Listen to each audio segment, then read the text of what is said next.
Okay. So I wanted to talk through some of how I organize my days and organize my work, and just share maybe some of the tools or the methods that I've found to be useful. Um, so one of the main things I use is Asana for project management. Um, and there's a lot of different programs like this, like Trello or um, I forget all the other ones, but I guess Asana is the one that I've been using consistently um, for really like the past 7, 8 years. I started working with it in my first place of employment. Anyway, so it's really great if you're working with groups, but for me, I just use it for my personal life.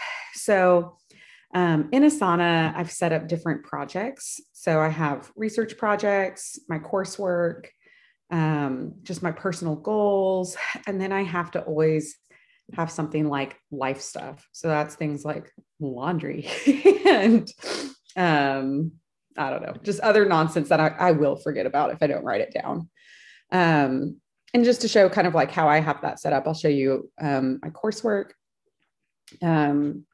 So I have something like this, which is like a weekly reading.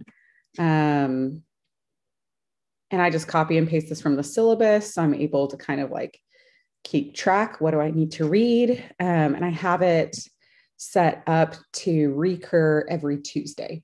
And that's because I have class on Wednesday. So I just want to make sure I have that reading done by then. And it just, as soon as I check it off, it'll come back again. And then for like larger projects, like a final paper, I put in the course or I put in the paper description from the syllabus. So this is very long, but I put in the paper description from the syllabus. And usually what I do is I backdate, right? So it's like, okay, so this is due May 8th. When would I like to have someone peer review it? I want to have that maybe 5 days before. When do I want to have the discussion section written? That needs to be done before the peer review. So I backdate it a few days. And usually I try to build in some cushion here so that if I do miss those dates, I'm not going to be in a scramble, right? And the goal for this for me is just to break it up into small pieces so that I'm not constantly scrambling and I'm not pulling all-nighters. I did stuff like that in undergrad and in my master's program, but especially as a parent, I just can't do that. Like number one, it's not good for me. It's not good for my health. But number two, I have a kid. I've got things to do. So I try to give myself plenty of time. So in this case, like a full month to get that paper written. Although I'll have parts of it put in place because of like proposals that already include some of those pieces. So that's kind of how I set things up. And I do this at the beginning of every semester for each class. And I've found it to be very helpful. And one of the things I like about Asana is that you can look at it as a list, or you can look at it as a board. It doesn't really work. I don't have it set up to be worked on as a board, but like you could move things like back and forth if you have like a to-do in process done. The goal is really just to like find what works for you, right? And then it also has a function where you can look at it as a calendar, if that's helpful for you. So anyway, once I get like all my different projects set up, really the way I start my day every day is I come into my tasks and I just look at what do I have for today. Oh my goodness, I have a ton. Anyway, so I have a ton today. This is a little scary, but it's basically putting all those things together, right? So I've got some different things in here with some research, but I've got also like I need to put away some dishes, which actually I did this morning, so I can check that off.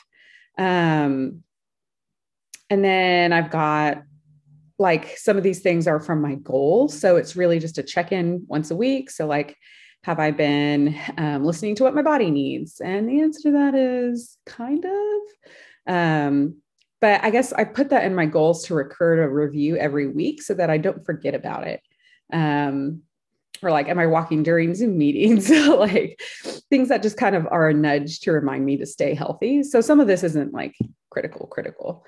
But I think you can also see that I'm definitely behind on some things. It's the end of the week and it's been a really tough week.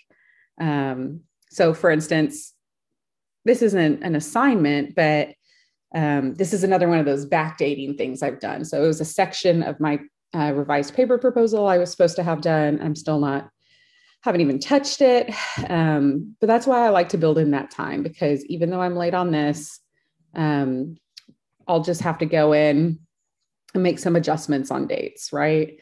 So this is due April 9th, which is still a few weeks away. So probably what I'll need to do, if I'm being honest with myself, I'm not going to get it done. I could maybe work on it on Monday. And that outline as well, I think we'll actually just have to go to the next week. So it's a way of like keeping track of things, right? So I know this has a lot of things on it, but usually what I go to from here is I use something called the Eisenhower matrix. So I think about these tasks. So like the memo for September 28th, the PowerPoint, oh, that's already done. The interview protocol, et cetera. And I think about,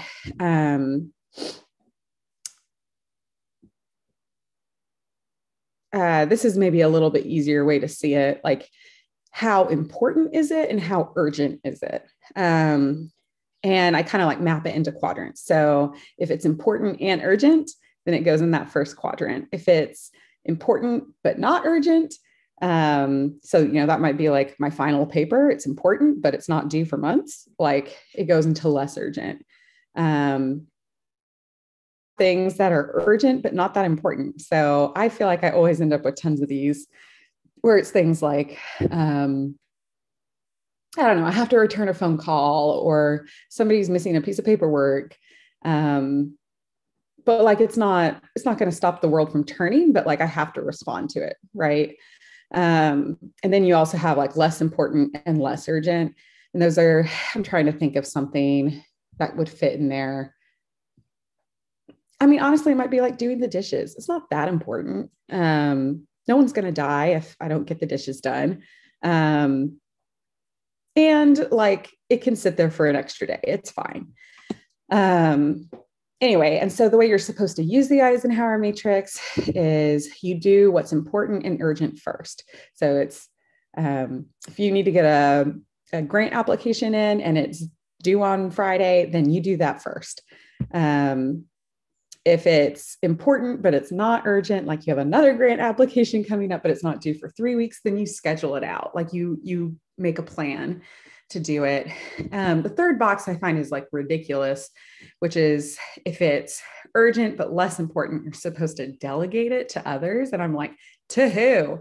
Even when I was working, managing teams, I feel like that doesn't always work to delegate. Usually what I try to do is I find little places to schedule that in. Like just try to scatter them throughout the day when I need to take a break from like deep focus. So if I need to make a quick phone call, I find a way to schedule it. And then things like the dishes where it's not urgent or important, I wouldn't say don't do it, but I would say just leave it to the end. Just don't spend your time on it if you don't have that time. So after kind of thinking about my priorities and tasks, and like I mentioned, sometimes I have to adjust some dates because I have to be realistic with myself. I usually map it into Google Calendar. So I think about, so for instance, earlier this week, I needed to work on my paper analysis presentation. If I know it requires deep focus, which this assignment did, I block out an hour and a half for something. I never think it's going to take that long, and it almost always does or takes longer. But an hour and a half is really about as long as we can focus intensely. And so I just give myself an hour and a half. And then if I need to come back to it, I can. But I also think it's helpful to limit the amount of time you work on something. And if it's just like, this is as good as it can get, then great. I had a few assignments that I turned in this week that were like that, where I was just like, is this perfect? No. Is it done? Absolutely. And I think a lot of that's just knowing what my priorities are. And my priorities are around parenting and research and getting things done, and not necessarily around having a perfect paper every time. This would be an example of something that's not really important or urgent. It's one of those like, or it's that delegate category. So I guess it is urgent, but it's not important. So it's like, I really needed to post some facilitation info for a class so that they knew what we were doing. They had their pre-work, but it's not that important towards moving me forward for progress. And so I just give it a tiny slice of time, and I find some time to like pack it in. In case you're wondering why my Tuesday looks so empty, it's because my daughter is home. So I stay pretty busy with her. And I guess that's another thing, is that I really do work with my own schedule. So I try to schedule in the things that are absolutely essential, but then I also understand that there's going to be some overflow. So right now it just shows that I'm working till 9.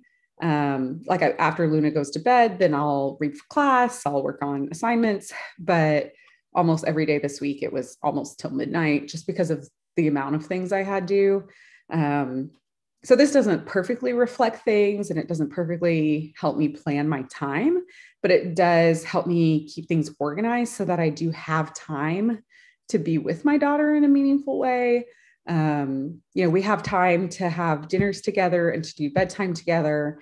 We have our breakfast together. So I guess like we get that meaningful time in, and school doesn't take over my entire life. I know that there are other people who take other approaches, but this is the one that works for me. In my master's program, I got shingles because I was stressing myself out so much.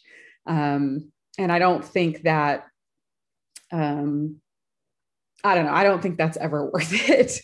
Not for me. Cause my health and my mental well-being is worth protecting. But other people have different methods. I talked to someone the other day who she just devotes several days of like 12-hour days. And then she leaves her assignments until the day before, and she pulls an all-nighter. And that works for her. She's doing great. Like, she's a very successful student. But it's not what works for me. And a last note, I guess, is I try to keep things to Monday through Friday, and I almost inevitably have to do work on the weekends. So right now my weekends look blank, but you've seen how much I have to do on my spreadsheet here. And so I'm going to have to schedule some things for the weekend as well. One other feature of Asana that I really like is that you can set projects up to ask for a update. So it'll ask for a progress update, and every week it will remind you. So that's under the overview tab. And you can update a status and kind of, I think this is helpful for teams, like where you can kind of talk about where you're at, but I use it just for myself as a reflection tool. So, like this is for spring coursework. This is something I filled out the other day, but I always write it out like this. So what were my goals for the week? I needed to read a certain book. I needed to prep for the week's assignments. What was my win for the week? How did I spend my time? How would I like to spend my time in the next week? Like, what do I need to change? Like, I need to make sure I'm remembering to schedule blah. I need to leave time for cleaning up after dinner, whatever it might be, things that kind of just help you think about what needs to change. So I'm not in a frantic, crazy pace. And then, just lessons learned. And sometimes they're like pithy, like this one, like I'm just in my own unique spot. Just kind of reminding yourself that, like, I don't know, yeah, that for me, that was a reminder just that I'm okay where I'm at. But sometimes it could be something really practical, like I really need to give my advisor specific feedback. Or I need to request specific feedback from my advisor. It might just be something like that, but it's a way of just kind of um, keeping track of where you're at and also being reflective, so that you learn from weeks that are hard, you learn from weeks that are good, like what's working well, what's not. Anyway, so those are the tools that I use. I hope it's helpful for you. And if you have any questions, let me know.